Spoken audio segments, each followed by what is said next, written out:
You're watching Forsaken Joe. Don't forget to like and subscribe. Enjoy the story. Let's begin. My name is Richard Marston. I'm 77 years old, a retired forensic accountant. I live in a condo overlooking a marina in a sleepy corner of a small town. I bought the place when I first retired, hoping for peace and quiet in the years that followed a long career chasing numbers and fraud. But looking out of the large window now, I can only see the empty stretch of water, the boats bobbing gently against their moorings, and my reflection staring back at me. The day has been gray, much like my mood. The last few months have been hard on me. After a minor heart attack, Laura, my only child, insisted I needed full-time care. She and her husband Greg came to see me just days after the hospital released me, her eyes wide with worry and her voice dripping with concern. "Dad, you can't live here alone anymore. It's not safe." I didn't think it was a big deal, just a bit of stress from the heart scare. I'd been living in this condo alone for over 20 years, ever since Grace passed, and despite the loneliness that came with it, I managed. But Laura was insistent. "We've found a great private residence for you, Dad. It's called Lakeside Oaks, just a short drive from here. You'll be looked after, and you won't have to worry about anything." Her tone was always so reasonable. "It's time for a change. You'll be safer there. Trust me." I didn't want to leave. My whole life was in this condo. 40 years of memories, furniture I'd picked out with Grace, bookshelves filled with my favorite legal journals and old court case files, and the small piano in the corner that Grace used to play. But Laura was adamant. She even mentioned that Greg could help me manage the move, make it easier on me. What I didn't say was that I could tell how much this care was going to cost, and I couldn't help but wonder if the timing was more about their convenience than my well-being. Greg, though he was always pleasant, had recently made a casual comment about my portfolio strategy during one of our rare dinners together.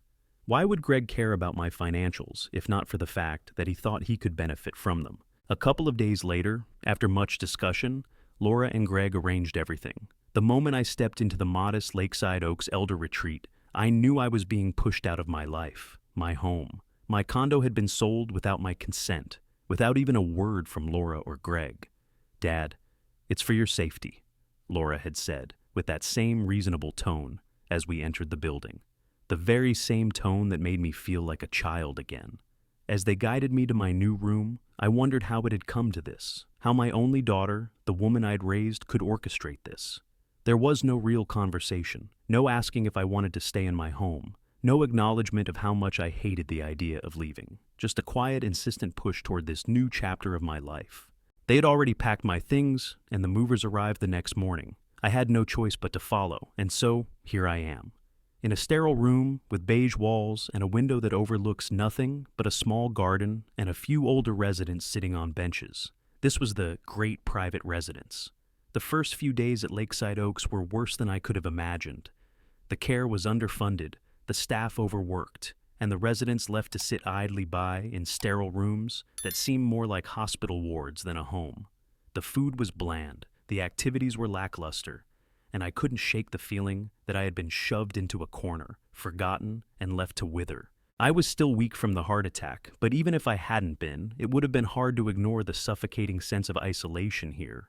This wasn't the place I'd envisioned for my twilight years. The walls were beige and cold, the carpets faded, and the lounge smelled faintly of antiseptic, despite all the flowers the staff had tried to cheer the place up with. I felt like a ghost, drifting from meal to meal, from one pointless activity to the next, trying to occupy my time as best as I could. But what gnawed at me the most was the constant reminder that I was no longer in control of my life. I had been pushed into this place by Laura and Greg, my only child and her husband, who had wrapped me in a web of concern and love before forcing me into this situation. One afternoon, after I had wandered the halls aimlessly, I took a seat in the lounge. I knew I was being watched. Laura had popped in briefly earlier to check on me, her sharp, businesslike demeanor not masking the fact that she was more concerned with the logistics of the move than my well-being. She'd left, mentioning something about meeting Greg in the office to discuss the next steps. Curiosity got the better of me, and I decided to take a walk down the hall. The door to the office was ajar, and I could hear their voices clearly. They didn't notice me standing just outside. Greg was speaking. "The thing is," he said, sounding so matter-of-fact, We're going to need to minimize his expenses here. The cheapest care package will work. This place has everything he needs." "I agree," Laura replied, her voice tight. "It's not like Dad needs anything too extravagant. He'll be fine with this level of care. It's more about the long term, for his future." I felt my stomach twist as they spoke so casually about me, about my life, my future. It was no longer mine to decide. "It's what he would have wanted," Greg added, as though speaking for me. "Let's be honest, the less we spend here, the more we can put away for when the time comes." A chill ran through me. I wanted to confront them right there, to demand answers. But I stayed frozen, not knowing how to react. The time comes, I had heard enough. They were treating me like an inconvenience, a burden to be minimized, a dollar sign to be stretched. The realization hit me like a sledgehammer. I was nothing more than an expense to them. Their primary concern wasn't my well-being, but how much they could save while I was still alive. How much they could inherit once I was gone. My heart felt heavy, my body frail, and I knew that if I didn't act now, I'd be trapped here, in this sterile box, for the rest of my days. When Laura and Greg returned to the room later, I pretended to be asleep. I didn't want them to see the pain in my eyes. I didn't want them to know how much their actions had hurt me. So I lay there in silence, faking sleep, hiding the emotions that threatened to rise up. My breathing was shallow, measured, just enough to convince them that I had drifted off. They spoke quietly, as if unaware that I had overheard everything. I could hear the faint murmur of their voices, but I couldn't make out the words. It didn't matter. I already knew what I needed to do. I need to regain control. This wasn't the life I wanted. This wasn't the way my final years were supposed to unfold. I had spent my life scrutinizing the financial dealings of others, uncovering their hidden agendas, and finding the truth they tried to bury. Now, it was my turn to take action. And if I had to play their game to do it, so be it. I would not go down quietly. I would not let them treat me like a helpless old man. They were wrong if they thought I would just sit here and accept what they were doing to me. A few days had passed since I overheard Laura and Greg, and the emptiness of this place was beginning to wear me down. The days blurred together in a haze of monotonous meals and hollow conversations with the other residents. My once sharp mind, which had prided itself on solving complex financial puzzles, now felt clouded. I was stuck in this place with no clear way out. But then, something unexpected happened. I was sitting in the lounge one afternoon, nursing a cup of weak coffee, when I noticed a sharply dressed man enter. He had a confident stride, his black suit crisp and tailored. He didn't look like the other visitors who came here, most of whom were either family members visiting their elderly relatives or healthcare professionals in scrubs. This man, tall, with short-cropped hair and a professional air, was different. He walked past me, then stopped. I watched him briefly, his eyes scanning the room before he caught my gaze. With a nod, he walked over. "Good afternoon," he said, his voice smooth and confident. "Mind if I join you?" I shrugged. "Sure, I could use some company." He sat down across from me, placing a small leather briefcase on the table. I couldn't help but notice the way he carried himself, calm and assured. I had an instinct for reading people, honed over years of working as a forensic accountant, and there was something about this man that struck me as different. He wasn't like the other residents' families who came through the facility out of obligation or pity. There was a purpose to his presence. "Elliot Kane," he introduced himself, offering his hand. "I'm here conducting a quality audit for a legal firm. We're looking into the services provided here for a case we're handling, and you are." "Richard Marston," I replied, shaking his hand. "Retired forensic accountant. Or, at least, that's what I used to be." Elliot raised an eyebrow, clearly intrigued by my self-deprecating tone. "Used to be." "Hard to keep the sharp mind when you're trapped in a place like this," I said, gesturing vaguely around the sterile lounge. "I've seen better, that's all." "Fair enough," Elliot replied, eyes scanning the room before returning to me. "I'll be honest, I don't come across too many people who seem as out of place as you do here. Are you one of the new residents?" I nodded, then briefly explained my situation. How I'd been pushed into this place by my daughter and her husband, how they had taken control of my life with the excuse of safety, and how everything had gone downhill since. Elliot listened quietly, nodding along with understanding. "Sounds like they didn't give you much of a choice." "No, they didn't," I said bitterly, my mind flashing to the conversation I'd overheard. "I've been reduced to nothing more than an expense to minimize." I overheard them talking about how they were picking the cheapest care package here, justifying it by saying it's what I would have wanted to save money for their future. Elliot's expression darkened for a moment, his eyes narrowing. That's unsavory, but unfortunately not all that uncommon. I looked at him sharply. What do you mean? Elliot took a moment, as though considering his words carefully. It's not just about the care you get here, Richard. Sometimes families see elder care as an opportunity to control the estate. They'll do anything to minimize your expenses while maximizing their own potential inheritance. The words hit me hard, the truth of them sinking in. I had felt it, of course. The way Laura and Greg had pushed me into this facility without a care for what I truly wanted. The way they'd made decisions without consulting me. But hearing it from someone else, someone who understood this world, made it feel real. I wasn't just paranoid. That's exactly what they're doing, I muttered, leaning back in my chair. I can feel it. It's like they think I'm just a stepping stone to whatever they want next. Elliot regarded me carefully, as if sizing me up. I think I can help you, Richard. If you're open to it, I specialize in elder asset protection and estate reclamation.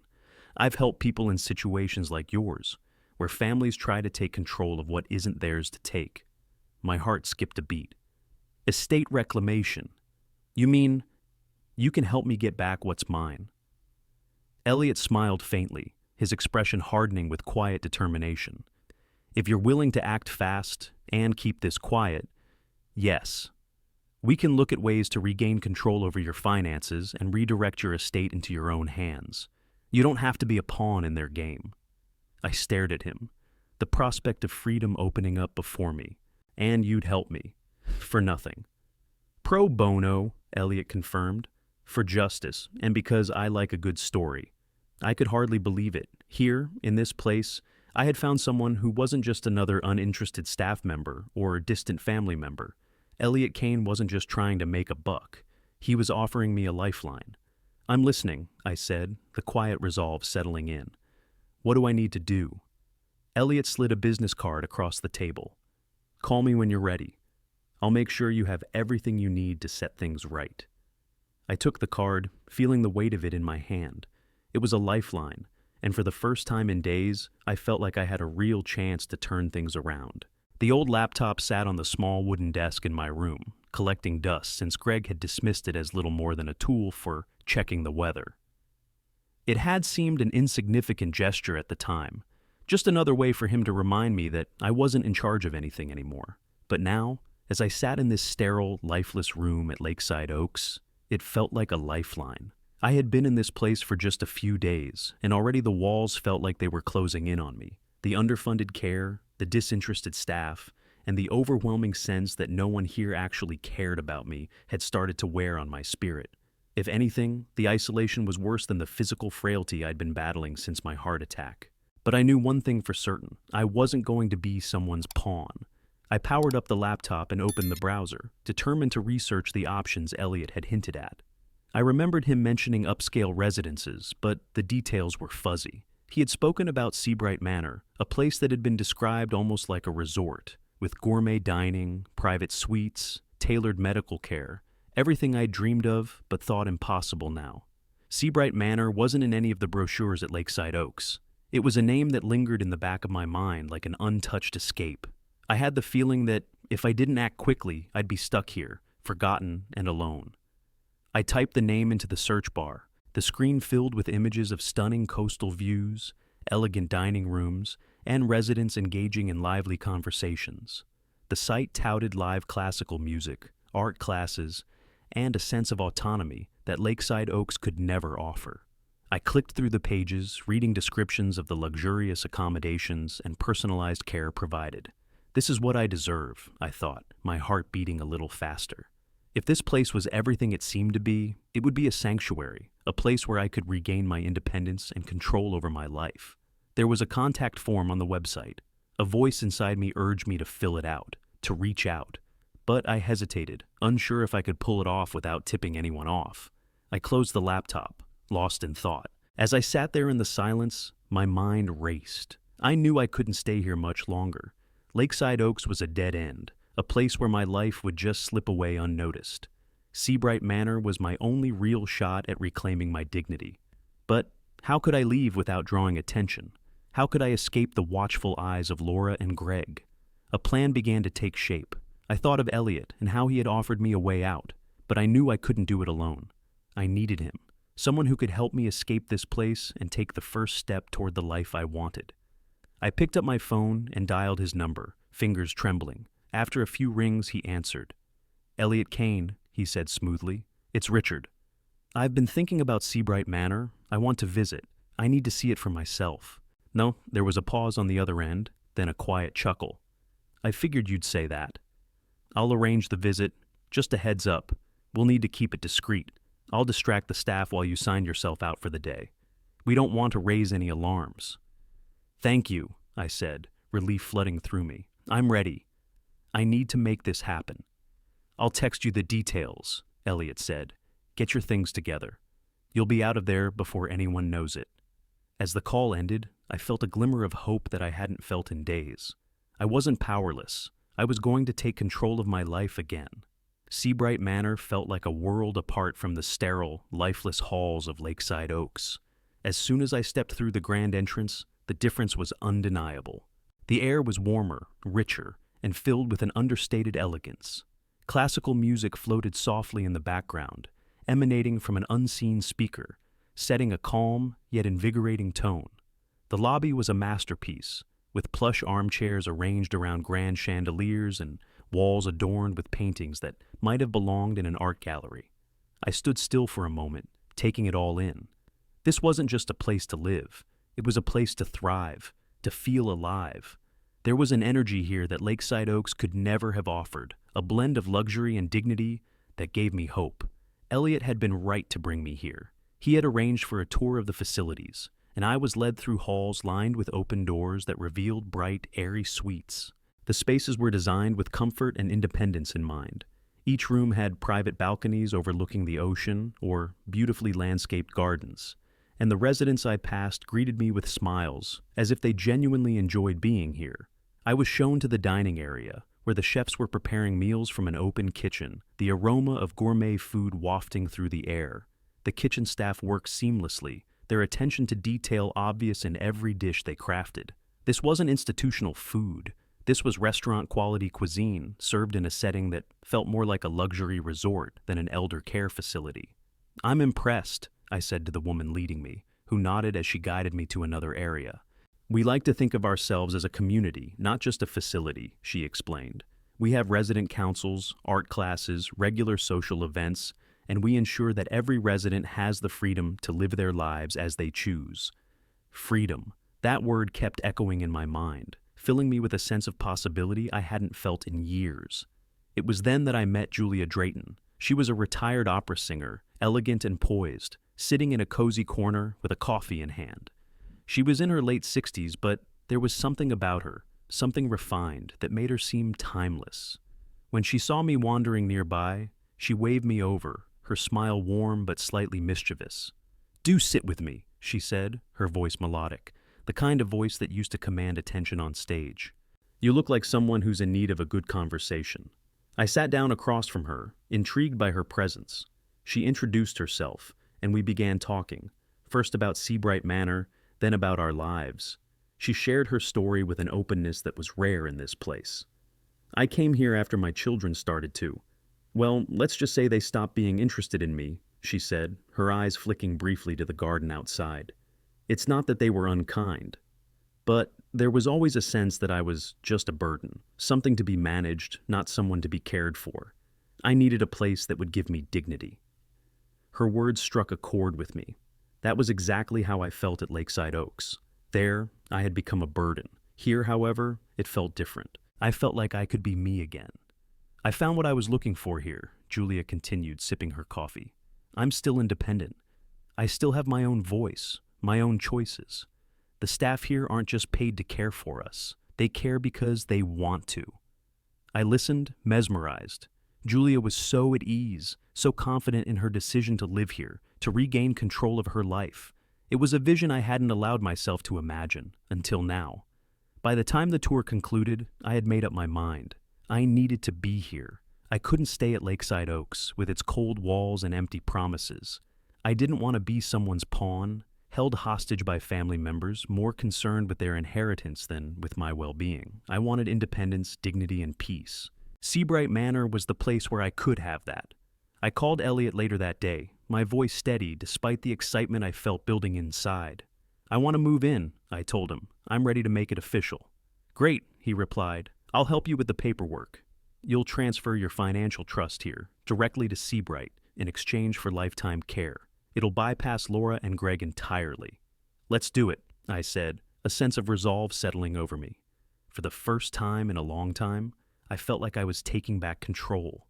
Later, I sat down in the lounge, my mind racing. The idea of moving my trust here, of putting my estate into the hands of Seabright Manor rather than into the pockets of my opportunistic daughter and her husband, was a bold step. But it felt right.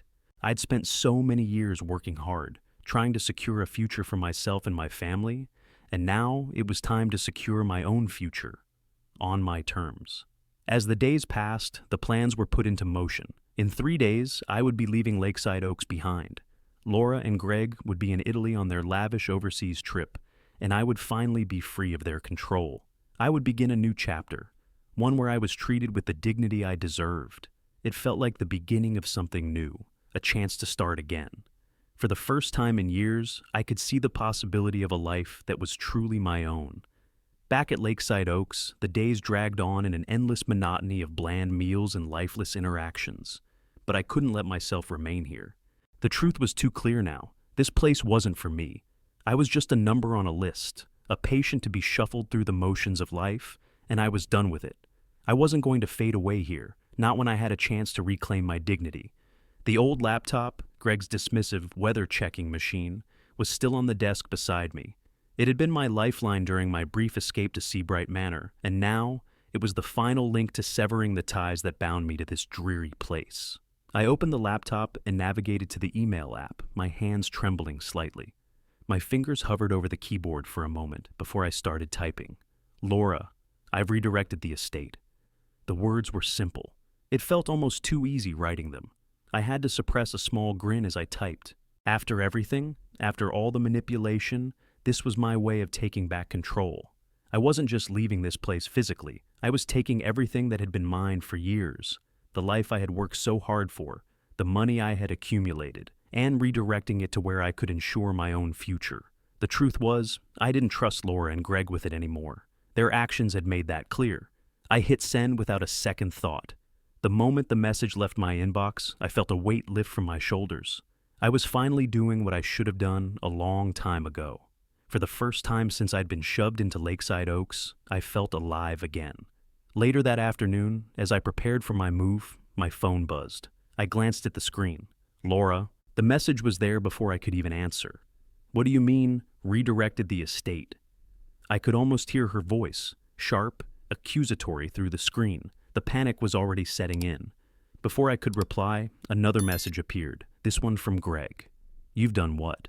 I couldn't help but feel a flicker of satisfaction. For all their scheming, they hadn't seen this coming. I ignored their texts. They were in Italy, and they could stew in their panic for now.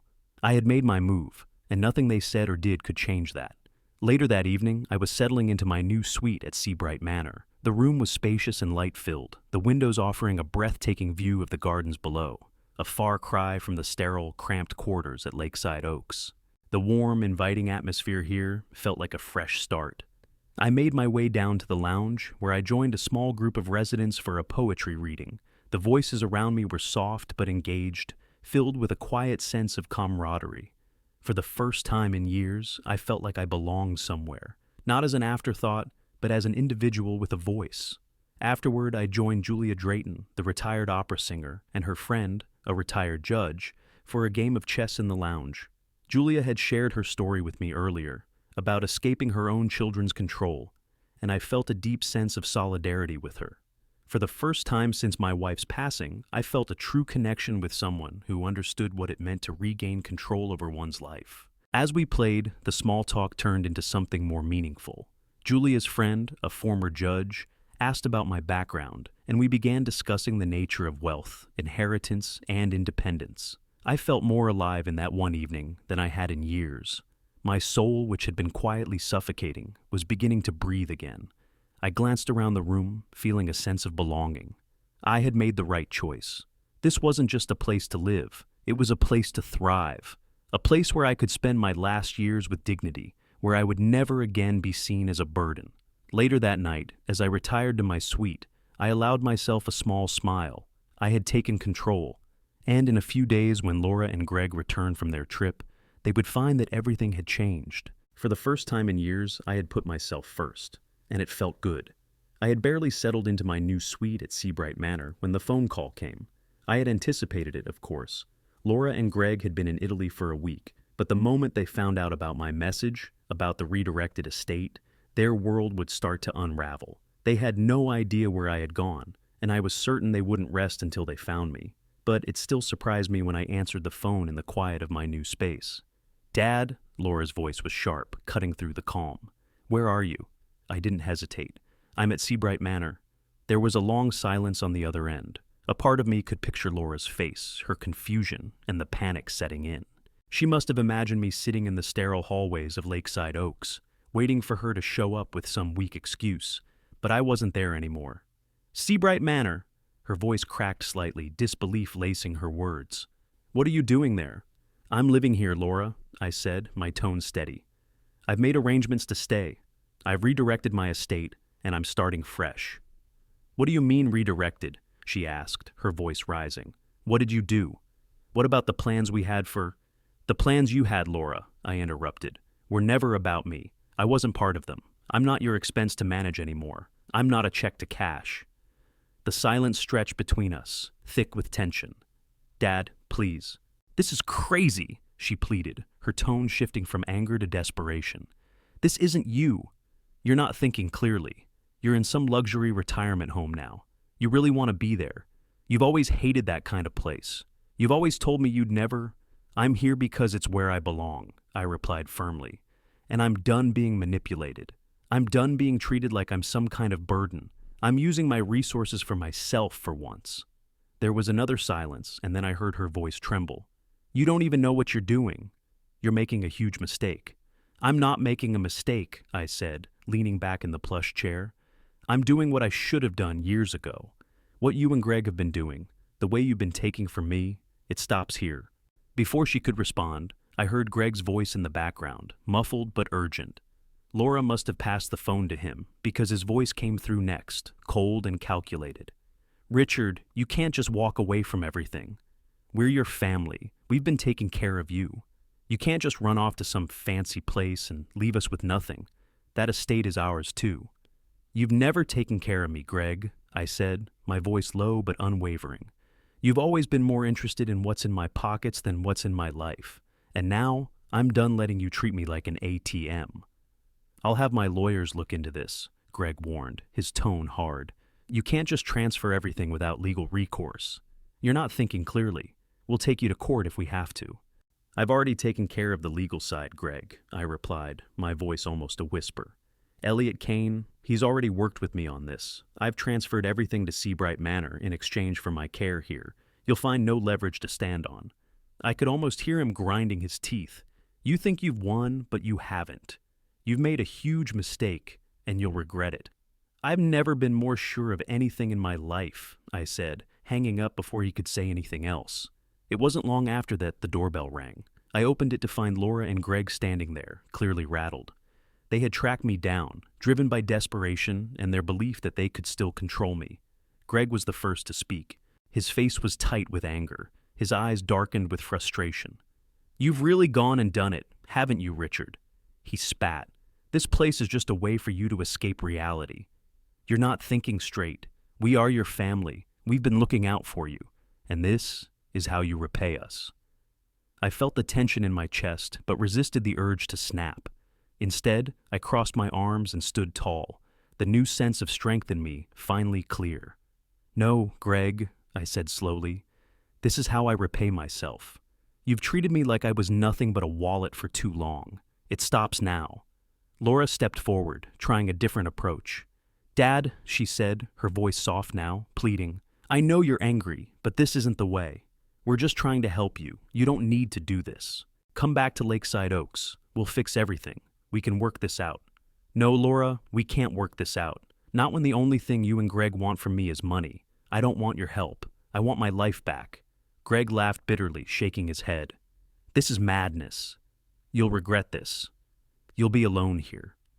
I'm already alone where you two are concerned, I replied coldly. But not here. Here, I'm treated with respect. Here, I have dignity. Don't make a fool of yourself, Greg said, his eyes narrowing.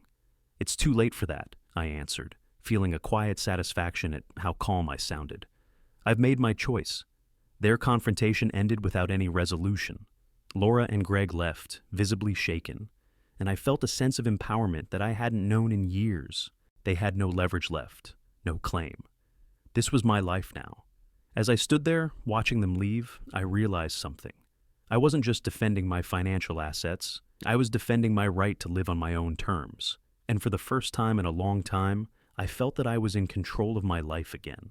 Days had passed since the confrontation with Laura and Greg. In those days, I could feel the tension shift in the air, the weight of their expectations, the manipulation they had so confidently practiced for years had been shattered in a single moment. And for the first time in a long time, I felt light, free.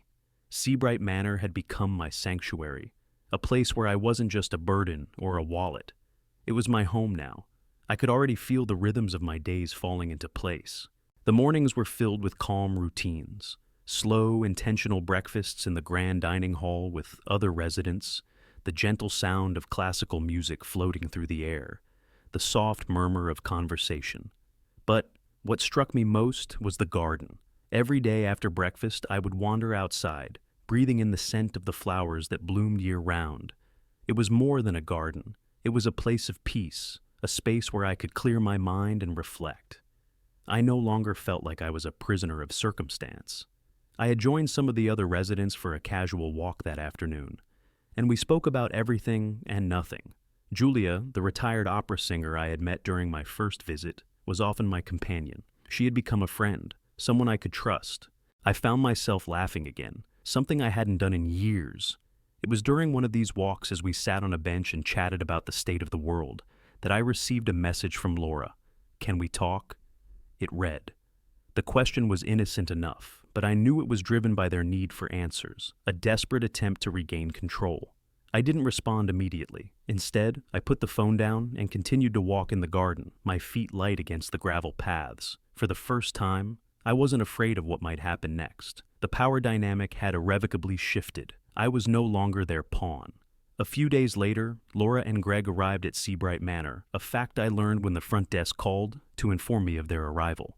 I wasn't surprised. In fact, I had been expecting them to come. They had no idea what they were walking into. The facility here was too professional, too well established for them to manipulate. I met them in the lobby, their faces ashen with frustration and confusion.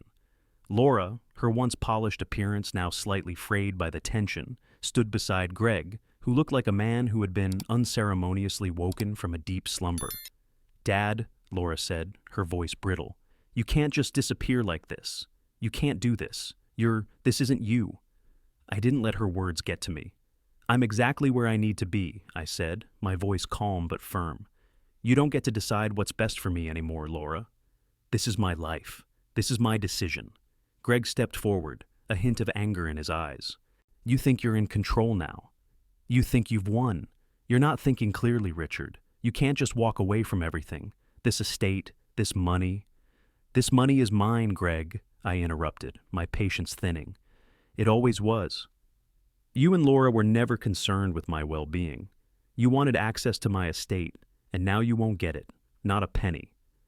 Greg's face reddened, and I could see his fists clench, but I held my ground.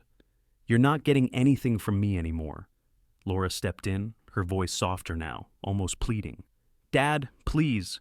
You don't understand. You're making a huge mistake. We're your family. You can't do this to us. I've already done it, Laura, I said, feeling a weight lift off my chest as I spoke.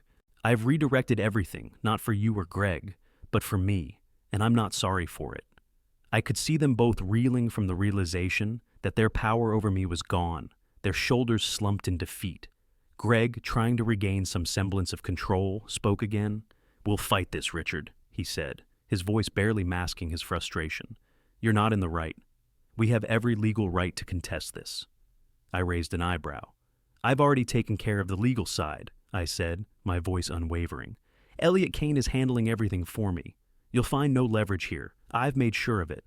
Greg's jaw tightened, but there was nothing he could say. I had prepared for this. They left shortly after our confrontation, their faces stunned, their anger barely contained beneath the surface. But they had no leverage, no claim, and for the first time in years, I felt a sense of empowerment. They had underestimated me. They had thought they could control me, but I had turned the tables. That evening, as the sun set over Seabright Manor, I joined Julia in the lounge. We sat by the large windows, the soft glow of the evening light casting a peaceful atmosphere around us. We played chess, and for the first time in what felt like a lifetime, I felt at ease. Julia smiled at me from across the board, her eyes sparkling. "I think you've made the right choice, Richard. It's not easy to take control like that, but you've done it. You've taken your life back." I smiled back, genuinely for the first time in ages. "Yes," I said softly. "I think I finally have." As the days passed, I settled into my new life. Laura and Greg didn't return immediately. When they did, it was with a new tone, calmer, resigned. They understood now that they had no claim over me, no hold left. I invited them to visit occasionally, on my terms. It wasn't about forgiveness, it was about establishing a new relationship. The power dynamic had changed, and with it, the nature of our interactions. In the garden one afternoon, I sat with fellow residents, chatting and laughing like I hadn't done in years. I made plans to join the resident board and even volunteered to write financial columns for the in-house newsletter. I found a new sense of purpose in this place, one that had eluded me for decades. Seabright Manor, born from betrayal and hardship, had become the most liberating chapter of my life. I had found my dignity again, and I was ready to embrace the rest of my days with a newfound sense of freedom.